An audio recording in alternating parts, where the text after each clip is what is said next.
Hello friends, कैसे हैं आप लोग। मैं हूं प्रशांत। स्वागत करता हूं आपका फिर से एक बार इंस्पायर नीट क्लासेस पे। देखो बच्चों, अपन इस वाले लेक्चर में पढ़ने वाले हैं प्रोकैरियोटिक सेल की कंप्लीट स्टडी। तो प्रोकैरियोटिक सेल की कंप्लीट स्टडी जो है वो अपन इस वाले चैप्टर में देखने वाले हैं। अब देखो, प्रोकैरियोटिक सेल जो होती है आखिर वो होती क्या है, प्रोकैरियोटिक सेल क्या होती है, क्या उसके कैरेक्टर्स होते हैं, इन सब की डिस्कशन जो है वो अपन इस वाले लेक्चर में करने वाले। और एक बात और, जो डिस्कशन होगा वो कम्प्लीटली एनसीईआरटी बेस्ड होगा और कुछ एक पॉइंट होंगे जो अपने नीट के लिए ज़रूरी हैं, वो मैं आपको बता दूंगा। ठीक है, तो 95% जो होगा वो एनसीईआरटी होगा पूरा। ठीक है, तो चलो देखते हैं। तो एनसीईआरटी में प्रोकैरियोटिक सेल के लिए कुछ इस तरीके से दे रखा है। The prokaryotic cells are represented by bacteria, blue green algae, mycoplasma and PPLO. तो कहने का मतलब प्रोकैरियोटिक सेल होती क्या हैं। बेसिकली प्रोकैरियोटिक सेल्स होती हैं जो बैक्टीरियल सेल्स होती हैं। कौन सी सेल्स? बैक्टीरियल सेल्स जो होती हैं उन्हीं को क्या कहा जाता है? Prokaryotic cell. अब जितने भी बैक्टीरिया आते हैं वो सारे प्रोकैरियोटिक सेल्स में आ जाते हैं। कौन कौन से? जैसे ब्लू ग्रीन एल्गी हो गया, इसको साइनोबैक्टीरिया भी कहते हैं। माइकोप्लाज्मा हो गया, ठीक है। उसके बाद में पीपीएलओ हो गया, प्लूरोन्यूमोनिया लाइक ऑर्गेनिज्म। तो इस तरीके से जितने भी बैक्टीरिया हैं वो सब किस में आते हैं? प्रोकैरियोटिक सेल्स में। ओके बच्चों, चलो देखो आगे क्या कह रहा है।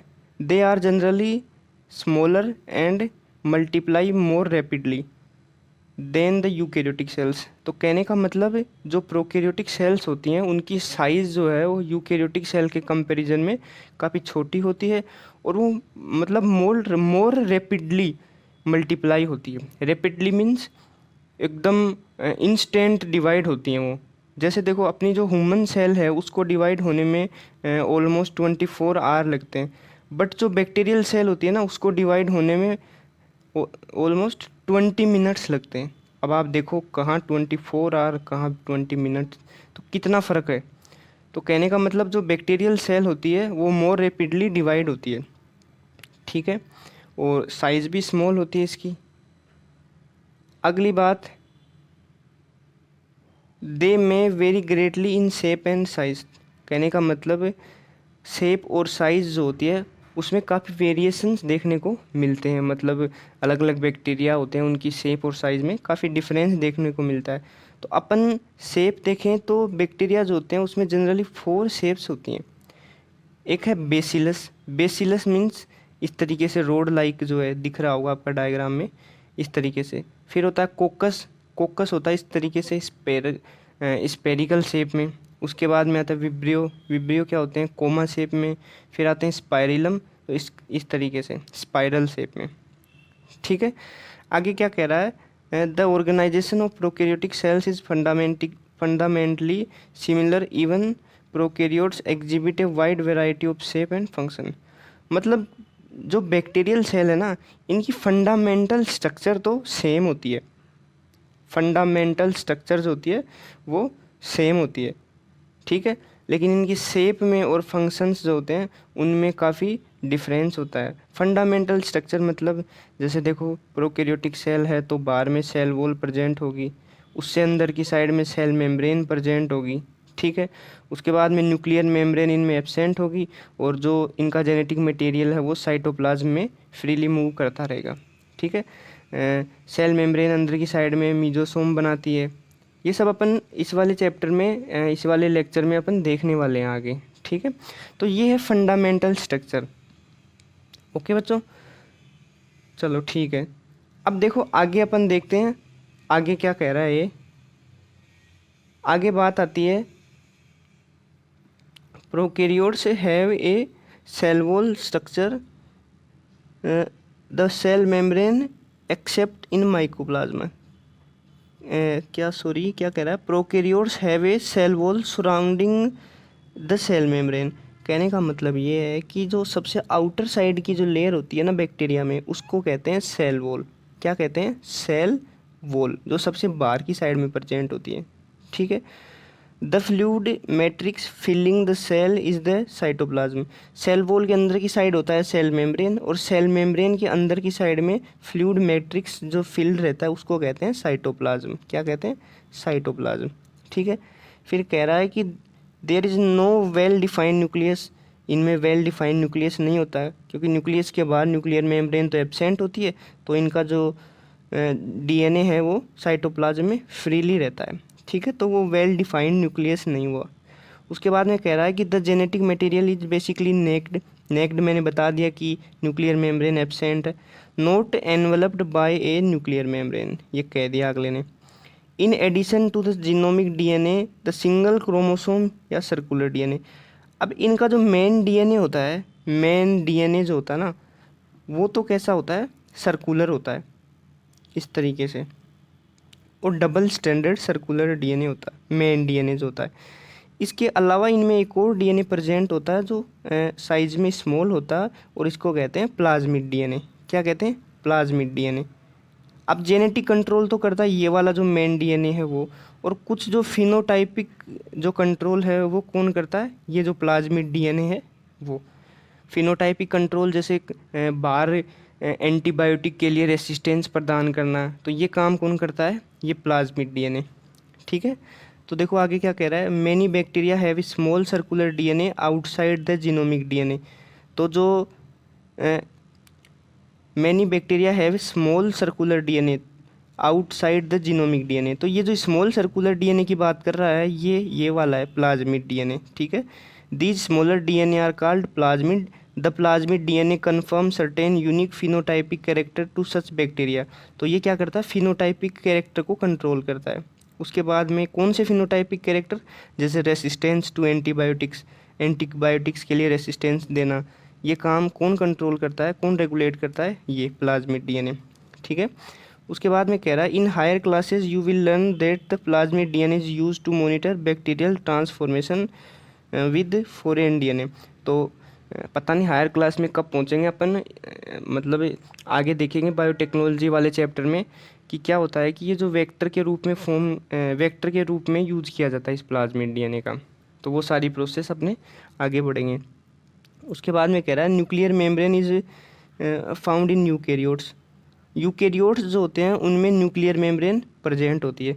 अब देखो आप ये प्रोकैरियोट यूकेरियोट ये क्या हैं, हो सकता है कि आपको कुछ मतलब समझने में थोड़ी परेशानी महसूस हो रही हो, तो मैंने इसके लिए एक सेपरेट वीडियो बना रखा है प्रोकैरियोटिक सेल क्या होती है और यूकेरियोटिक सेल क्या होती है।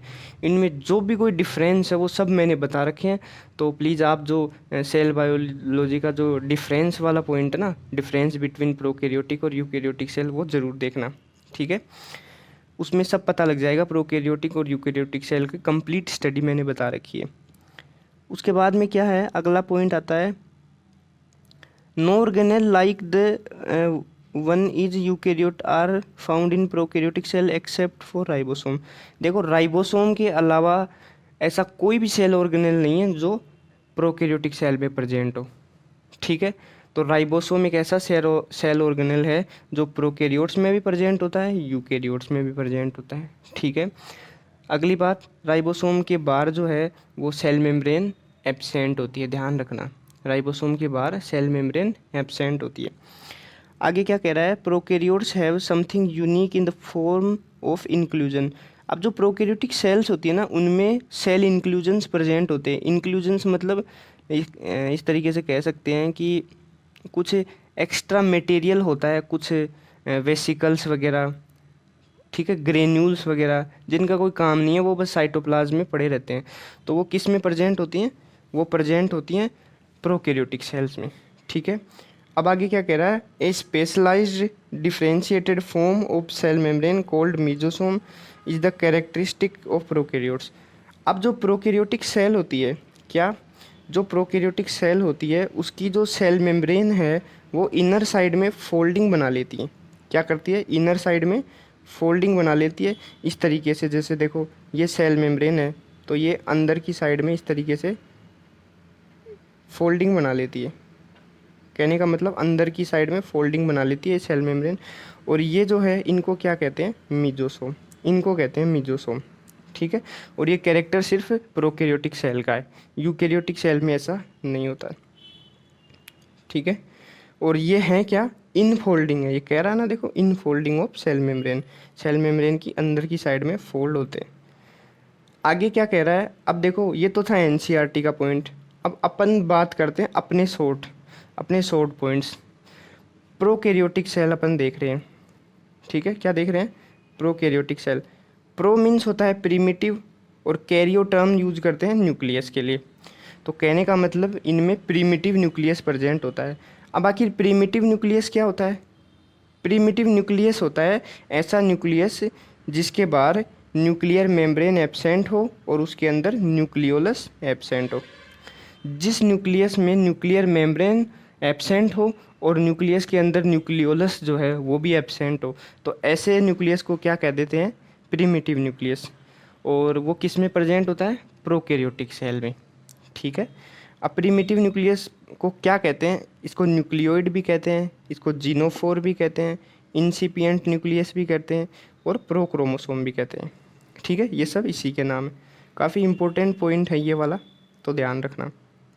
अब देखो आगे क्या आता है, आगे देखते हैं। आगे आता है ये डायग्राम प्रोकैरियोटिक सेल का। तो सबसे आउटर साइड में होती है सेल वॉल, उससे इनर साइड में होती है सेल मेम्ब्रेन, और फिर अंदर ये वाला साइटोप्लाज्म है, ये आपको जो दिख रहा है ये साइटोप्लाज्म है। अब देखो न्यूक्लियर मेम्ब्रेन आपको कहीं दिखाई नहीं दे रही, इसमें कहीं न्यूक्लियर मेम्ब्रेन दिखाई नहीं दे रही इस वाले में, तो दिखाई देगी भी कैसे, न्यूक्लियर मेम्ब्रेन होती नहीं है इसमें, ठीक है। तो इसका जो डीएनए है वो डीएनए सिर्फ साइटोप्लाज्म में रहता है, और उसके साथ पॉलीएमीन प्रोटीन जुड़ी रहती है। कहने का मतलब जो पैकेजिंग होती है ना, पैकेजिंग में पॉलीएमीन प्रोटीन काम करती है इनमें। तो डीएनए जो होता है वो पॉलीएमीन प्रोटीन के चारों तरफ पैक्ड होता है, ठीक है। तो इस तरीके का जो डीएनए होता है उसको कहते हैं न्यूक्लियोइड, ठीक है। अब आगे देखो, आगे क्या कह रहा है, आगे आता है double stranded circular DNA present होता है इनका। देखने से भी पता लग रहा है अपने को, डबल स्ट्रैंडेड है और सर्कुलर है, देखने से पता लग रहा होगा, ये देखो आप, डबल स्ट्रैंडेड है और सर्कुलर है, ठीक है। अब आगे देखो, आगे क्या कह रहा है, नेक्स्ट पॉइंट कह रहा है ये histone protein absent but polyamine protein present. तो मैंने डायग्राम में बताया अभी आपको कि इनमें हिस्टोन प्रोटीन जो है एब्सेंट होती है और उसकी जगह पे ये देखो पॉलीएमीन प्रोटीन प्रेजेंट होती है, ठीक है। नेक्स्ट पॉइंट, नेक्स्ट क्या कह रहा है, नेक्स्ट ये कह रहा है कि जीसी रिच डीएनए। कहने का मतलब जो डीएनए होता है इनका इस तरीके से, उसमें जो नाइट्रोजनस बेस पेयर होते हैं उनमें ग्वेनिन और साइटोसिन जो होते हैं वो ज़्यादा प्रेजेंट होते हैं। ग्वेनिन और साइटोसिन क्या होते हैं, ज़्यादा प्रेजेंट होते हैं। अब इनका जो बेस रेशियो होता है वो क्या होता है, लेस देन 1 होता है। लेस देन 1 क्यों, पहली बात तो ये बेस रेशियो होता क्या है, बेस रेशियो होता है adenine plus thymine upon guanine plus cytosine, ये क्या कहलाता है, बेस रेशियो। तो अब आप ही देखो, जब जीसी ज़्यादा होगा, नीचे वाला ज़्यादा, तो जो इसकी कंप्लीट वैल्यू होगी वो तो लेस देन 1 ही आएगी ना। तो इस प्रकार से लेस देन 1 होता है इनका बेस रेशियो, ठीक है। और ट्रांसक्रिप्शन और ट्रांसलेशन है, ये दोनों प्रोसेस इनमें साइटोप्लाज्म में होती हैं। जबकि यूकैरियोटिक सेल में आप वो वीडियो देखोगे उसमें मैंने बता रखा, यूकैरियोटिक सेल में ट्रांसक्रिप्शन तो कहाँ होता है, ट्रांसक्रिप्शन कहाँ होता है यूकैरियोटिक सेल में, यूकैरियोटिक सेल में ट्रांसक्रिप्शन तो होता है न्यूक्लियस के अंदर और ट्रांसलेशन होता है साइटोप्लाज्म में, ठीक है। फिर अगला पॉइंट कह रहा है coupling of transcription and translation is present. Coupling का मीन्स होता है दोनों साथ साथ होना। तो जो प्रोकैरियोटिक सेल होती है उसमें ट्रांसक्रिप्शन और ट्रांसलेशन जो होते हैं वो दोनों साथ साथ होते हैं, ठीक है। जबकि जो यूकैरियोटिक सेल होती है उसमें पहले ट्रांसक्रिप्शन होता है उसके बाद ट्रांसलेशन होता है, ठीक है बच्चों। बताओ समझ में आ रहा है कि नहीं आ रहा है। देखो इस वाले वीडियो में जो है मैं आपको कंप्लीट प्रोकैरियोटिक स्ट्रक्चर बताने वाला हूँ, मतलब प्रोकैरियोटिक सेल से रिलेटेड जो भी कोई पॉइंट है ना, आप एक बार ये वीडियो अगर एंड तक देख लेंगे तो मेरे हिसाब से कोई ऐसा पॉइंट नहीं बचेगा जो आपको प्रोकैरियोटिक सेल में आपको न समझ आए, ठीक है। तो प्लीज़ एंड तक ज़रूर देखिएगा। अब आगे देखो, एक अगला पॉइंट और आता है कि membrane bound cell organelle absent. तो जो प्रोकैरियोटिक सेल होती है उसमें मेम्ब्रेन बाउंड सेल ऑर्गेनेल जो है वो एब्सेंट होते हैं, जैसे ER, Golgi body, mitochondria, lysosome, इस तरीके से जो और भी हैं सेल ऑर्गेनल, वो सब जो है वो प्रोकैरियोटिक सेल में एब्सेंट होते हैं। अब आप कहोगे कि सर आपने बताया था कि राइबोसोम जो है वो प्रोकैरियोटिक सेल में प्रेजेंट होता है, तो आपको ध्यान है कि मैंने ये भी बताया था कि राइबोसोम जो है वो मेम्ब्रेन लेस सेल ऑर्गेनल है, राइबोसोम की बाहर मेम्ब्रेन एब्सेंट होती है। तो राइबोसोम के अलावा ऐसा कोई सेल ऑर्गेनल नहीं है जो प्रोकैरियोटिक सेल में प्रेजेंट होता है। ठीक है, आगे देखो, आगे क्या कह रहा है, vacuole absent but gas vacuole present in some prokaryote like BG और पल्पल ग्रीन बैक्टीरिया।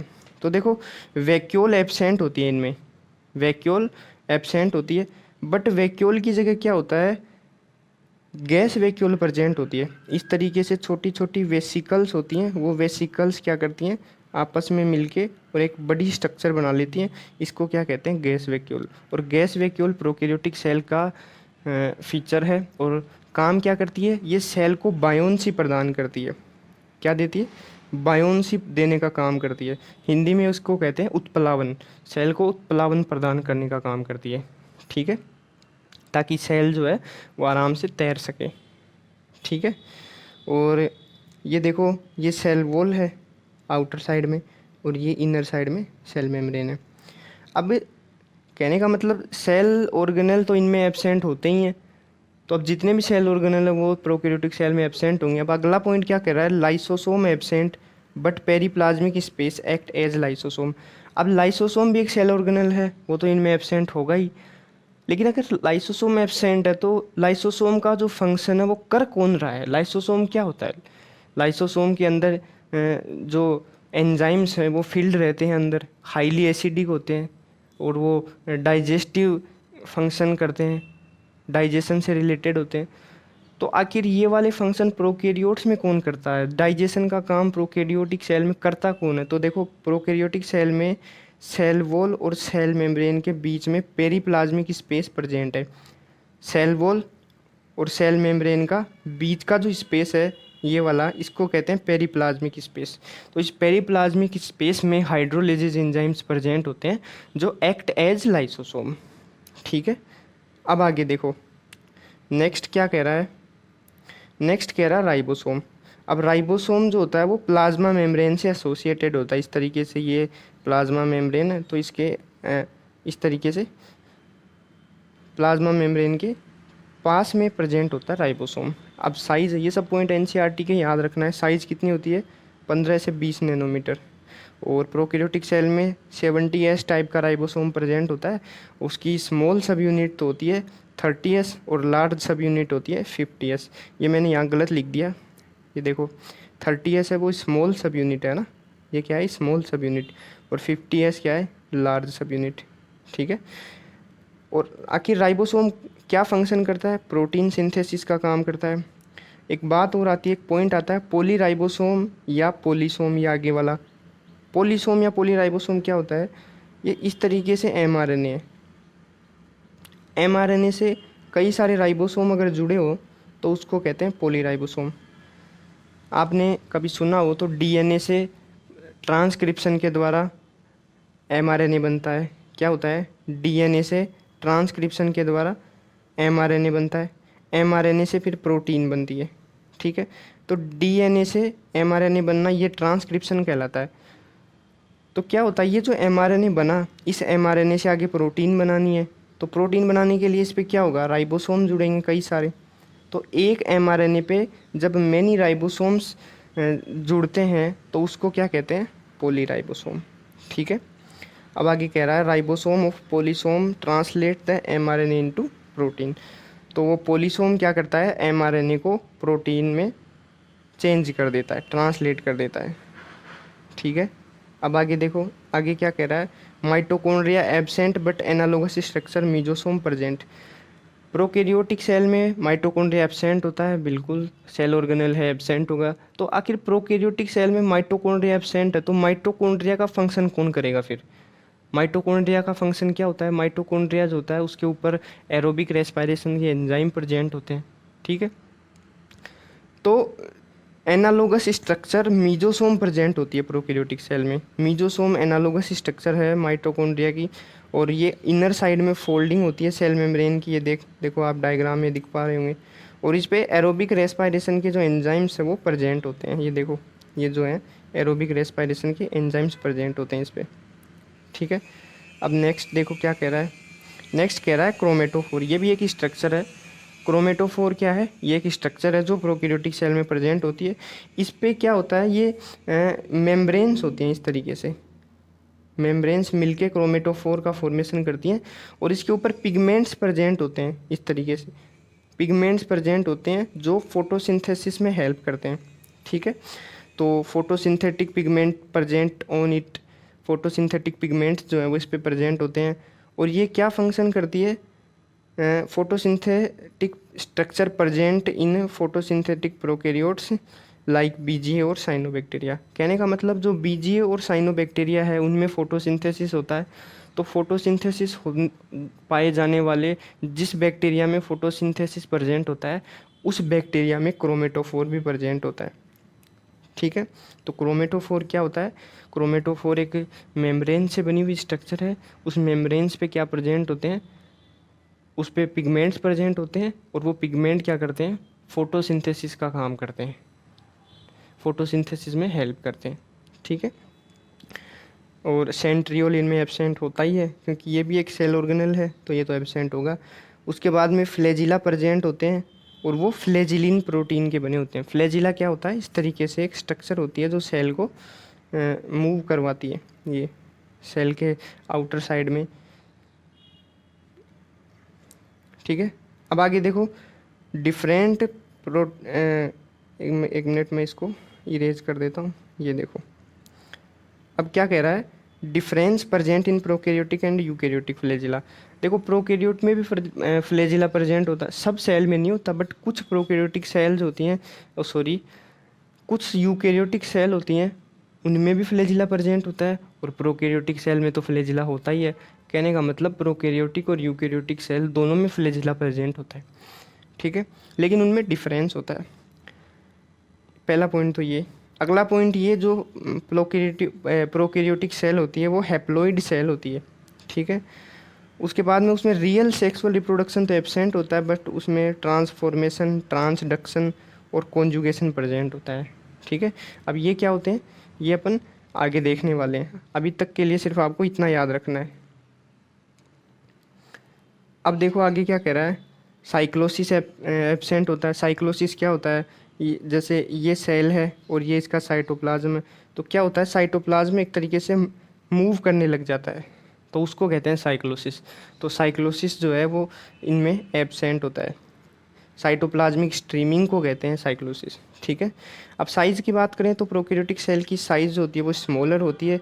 कितनी होती है?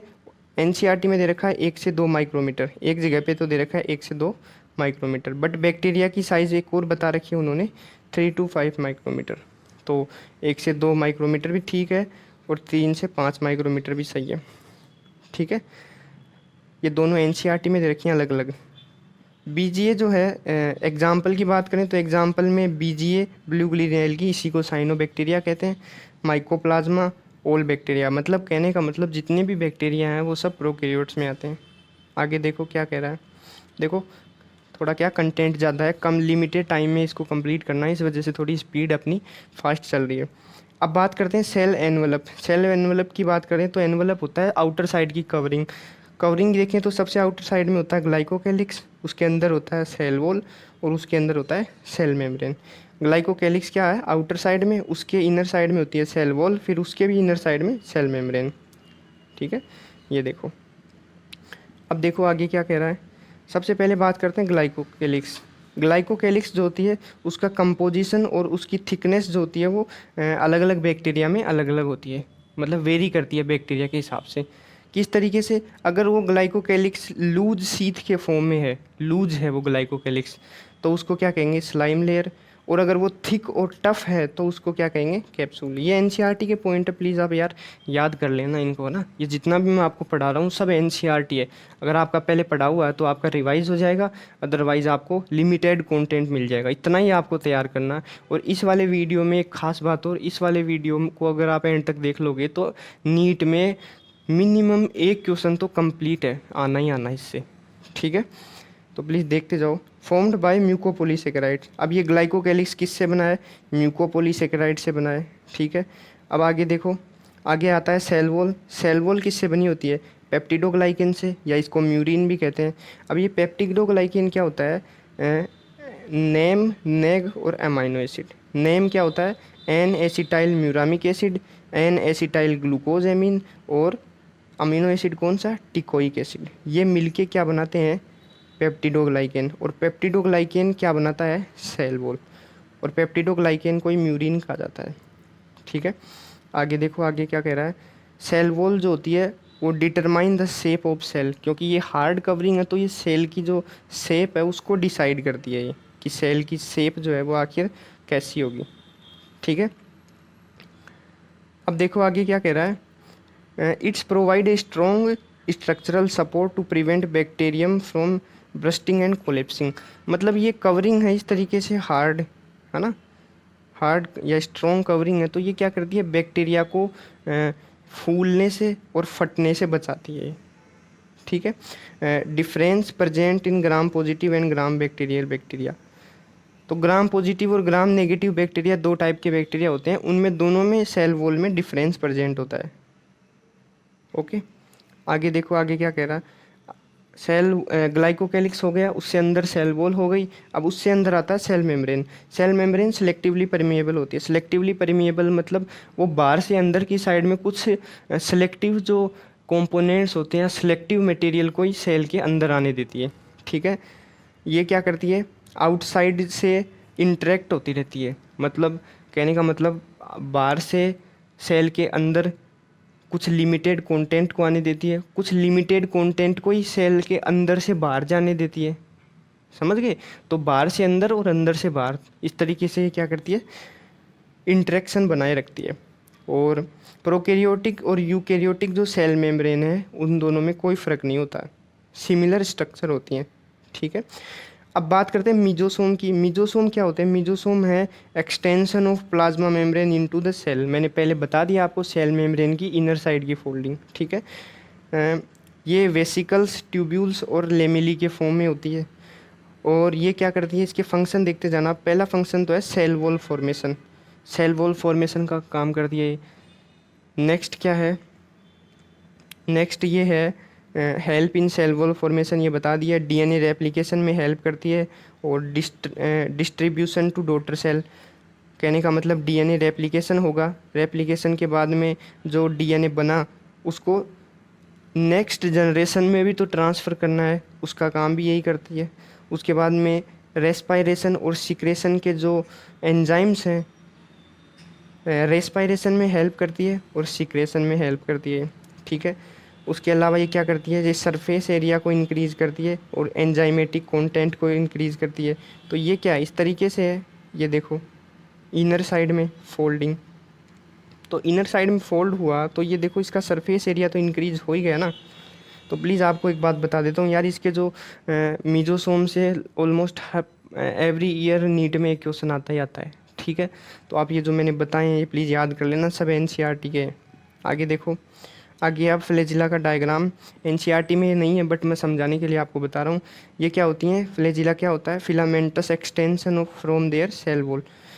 मतलब सेल वॉल से बाहर की साइड में क्या निकला होता है, फिलामेंटस एक्सटेंशन निकला होता है, इसको क्या कहते हैं, फ्लैजिला।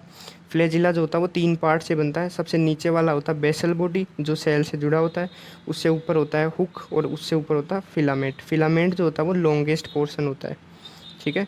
अब आगे देखो, आगे क्या है, बैक्टीरियल सेल में भी मोटाइल और नॉन मोटाइल। अगर बैक्टीरियल सेल पे फ्लैजिला है तो वो मोटाइल होगी क्योंकि फ्लैजिला ही मूवमेंट करवाता है। तो अगर फ्लैजिला है तब तो वो होगी मोटाइल, अदरवाइज नॉन मोटाइल, ठीक है। अब क्या होता है कि जो बैक्टीरिया में फ्लैजिला प्रेजेंट है उसकी एक रेंज होती है, कहने का मतलब जो वेरी करती है उसकी रेंज होती है। जैसे मान लो कि अगर 10 से 20 फ्लैजिला है, मान लो जस्ट एग्जांपल रेंज, तो जितने भी बैक्टीरिया होंगे उनमें सब में 10 से 20 के बीच में ही होगा फ्लैजिला। ठीक है। Filament is the longest portion, ये मैंने बता दिया, extend from the cell surface to the outside, और वो सेल की सरफेस से आउटसाइड में निकला होता है। अब एक और सरफेस स्ट्रक्चर आती है पिलाई और फिम्बरी, ये दो। तो पिलाई और फिम्बरी भी क्या है, ये भी सरफेस स्ट्रक्चर है, लेकिन ये क्या करती हैं, मोटेलिटी में हेल्प नहीं करती है, मूवमेंट में कोई हेल्प नहीं करती हैं ये। तो फिर आखिर इनका काम क्या है, काम भी आएगा। देखा, pili are elongated tubular structure, tubular structure है, ये पीलिन प्रोटीन की बनी होती है। और फिम्बरी जो है वो bristle like fibre sprouting out of the cell, मतलब इस तरीके से होती है। हिंदी में इसको कहते हैं चाबुक, नहीं होता अपना चाबुक, चाबुक की तरीके की स्ट्रक्चर होती है। और ये फिम्बरी क्या काम करती है, ये करती है help in attach to bacteria the rock in stream and also to the host tissue. कहने का मतलब जैसे ये वाटर है, ठीक है, और ये बैक्टीरिया मूव कर रहा है, तो किसी रॉक यानी चट्टान से चिपकने में या फिर होस्ट जो टिश्यू है उससे चिपकने में हेल्प करता है। ठीक है, अटैच होने में हेल्प करता है। आगे देखो, आगे क्या कह रहा है, इंक्लूजन बॉडी। अब अपन ने बताया था कि बैक्टीरियल सेल का एक मेन फंक्शन ये भी है कि उसमें इंक्लूजन बॉडी प्रेजेंट होती है। अब इंक्लूजन बॉडी क्या होती है, इंक्लूजन बॉडी होती है रिजर्व मटेरियल होते हैं जो साइटोप्लाज्म में प्रेजेंट होते हैं, एक बात, और इनके बाहर मेम्ब्रेन एब्सेंट होती है, दूसरी बात, और ये साइटोप्लाज्म में फ्रीली मूव करते रहते हैं, या कहने का मतलब साइटोप्लाज्म में फ्रीली पड़े रहते हैं। ठीक है। अब इंक्लूजन बॉडी कितने टाइप की है, देखो अलग अलग टाइप की होती हैं। अगर फॉस्फेट है तो फॉस्फेट ग्रेन्यूल्स बनाएंगे, साइनोफाइसियन ग्रेन्यूल और ग्लाइकोजन ग्रेन्यूल। ठीक है। एक और आती है, क्या होता है कि कुछ लोग गैस वैक्यूल जो होती है ना बैक्टीरिया में, गैस वैक्यूल, उसको भी इंक्लूजन बॉडी मानते हैं। तो गैस वैक्यूल प्रेजेंट है, और किस किस में प्रेजेंट होती है गैस वैक्यूल, ब्लू ग्रीन और पर्पल ग्रीन बैक्टीरिया में, ब्लू ग्रीन बैक्टीरिया और पर्पल ग्रीन बैक्टीरिया में गैस वैक्यूल प्रेजेंट होती है। और गैस वैक्यूल को भी क्या मानते हैं, इंक्लूजन बॉडी मानते हैं। और इंक्लूजन बॉडी जो होती है उसके बाद मेम्ब्रेन एब्सेंट होती है। ठीक है। आगे एक क्या है, फिर आती है प्लाज्मिड की बात। मैंने बताया था आपको कि मेन जो डीएनए है, मेन डीएनए, उसके अलावा जो ये छोटा डीएनए होता है इसको क्या कहते हैं, प्लाज्मिड डीएनए। ये क्या करता है, फिनोटाइपिक कंट्रोल करता है, फिनोटाइपिक कंट्रोल, जैसे कि एंटीबायोटिक के लिए रेसिस्टेंस देना। ठीक है, इस तरीके से। तो अब इसकी पूरी जानकारी कि प्लाज्मिड क्या होता है। प्लाज्मिड जो है डबल स्ट्रैंडेड डीएनए है, पहली बात, स्मॉलर है साइज़ में, सही है, सर्कुलर होता है, दिख रहा आपको, एक्स्ट्रा क्रोमोसोमल डीएनए, क्योंकि मेन क्रोमोसोमल डीएनए तो है ये वाला, तो ये क्या है, एक्स्ट्रा क्रोमोसोमल डीएनए।